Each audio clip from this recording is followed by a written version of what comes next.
There's a reporting yesterday that Bill Belichick is very much looking forward to getting back into football in 2025, very much interested in doing it. This is a year that he just sort of bides his time, rehabs his image, and comes back. And how do you feel about that as a Patriots fan? You want him back? Would you be rooting for him? You'd be rooting against him? That sort of thing. I personally want him back. Would love to have him back in the league. Would love to see him crush it. Not necessarily like on a personal level, but if I root for the best story, I think the best story is Bill Belichick coming back and smoking it. Like, that would be a great story. Him coming back and falling on his face is also a story. Make no mistake. I just don't think it's as dramatic as the other thing. The other thing would be good. And certainly if he landed in division and faced the Patriots twice a year, that'd be good eating. Would you even be rooting for Bill Belichick? Do you think he got done dirty? I know some fans feel that way.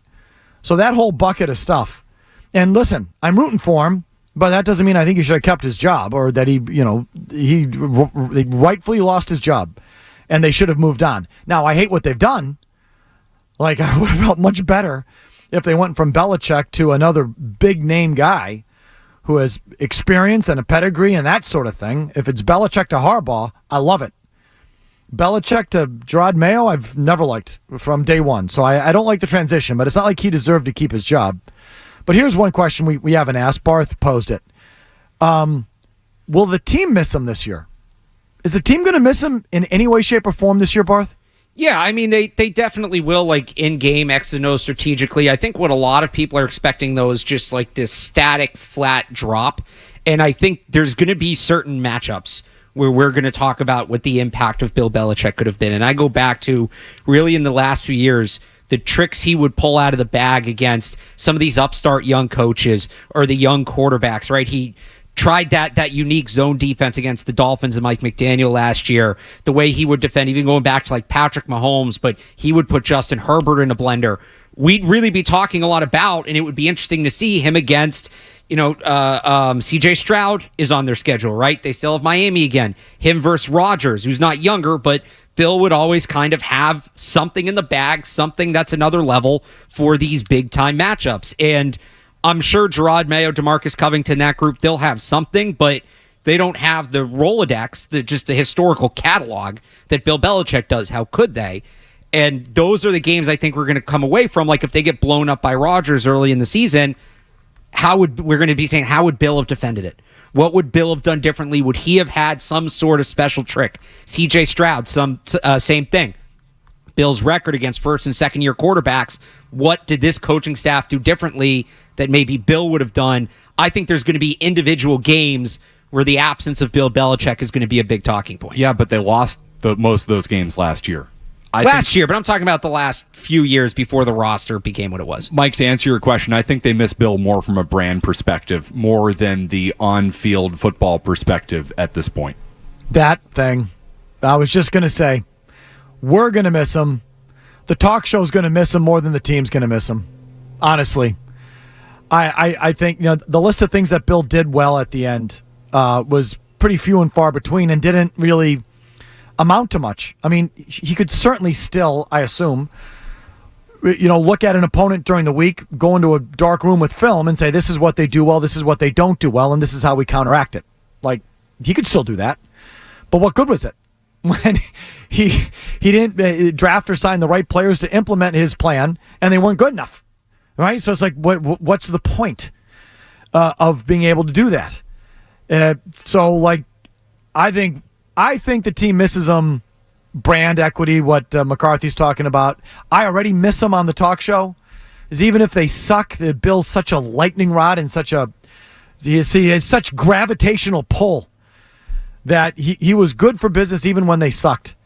And I can sort of even feel it right now. His departure's being felt by talk shows across the region. I do. Not that you care, but what can I tell you? It's the Felger Maz show. We talk about the things that we care, and I miss the big fella already. I really do.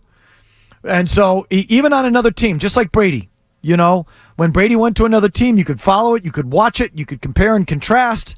There was always a little leverage point there, and same thing with Belichick. So I want him back in the league. I even think, look, this is a little story this week because it just sort of popped with some reporting that he was coming back. and is planning on coming back. And that all the national talk shows talked about it. Everyone sort of took a bite at that apple because he's still a big story. He's still a big story in the league. And so I think, even though he's not going to be in the league this year, his presence is still going to be there, don't you think? Eagles go on a losing streak. He comes up. Cowboys suffer a bad loss. McCarthy butchers the clock. He comes up, et cetera, et cetera. The Bills disappoint. It's like he's going to be hovering over never mind. He's going to be on every week with McAfee, every week with Inside the NFL, every week. What am I missing? There was one more, the Manning Cast. So it's like we'll have sound. We'll hear him commentating on certain teams. We'll read into stuff for sure.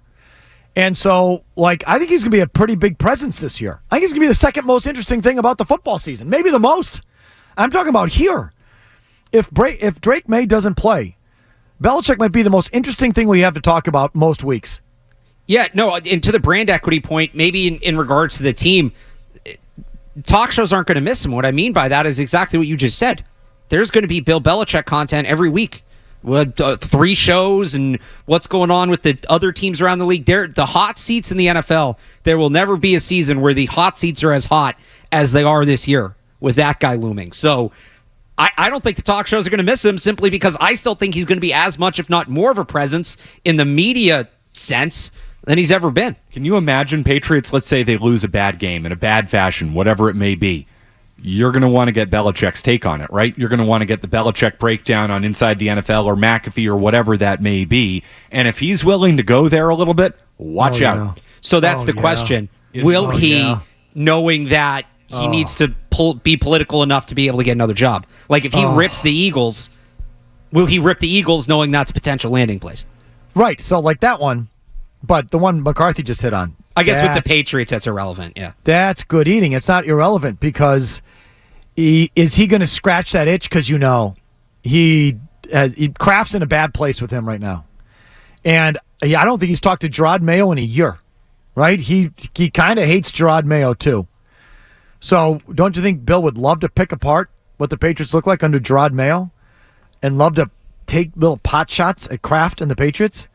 Is he going to do it? Is he going to let that out? Is he going to scratch that itch and give us that content? Ooh, that could be really fun for us. Not so much for Gerard Mayo and the Crafts and the team, but good for us. Yeah, I don't think you're going to miss him. You don't think I'm going to miss him? I'm saying you're still going to be talking about him quite a bit.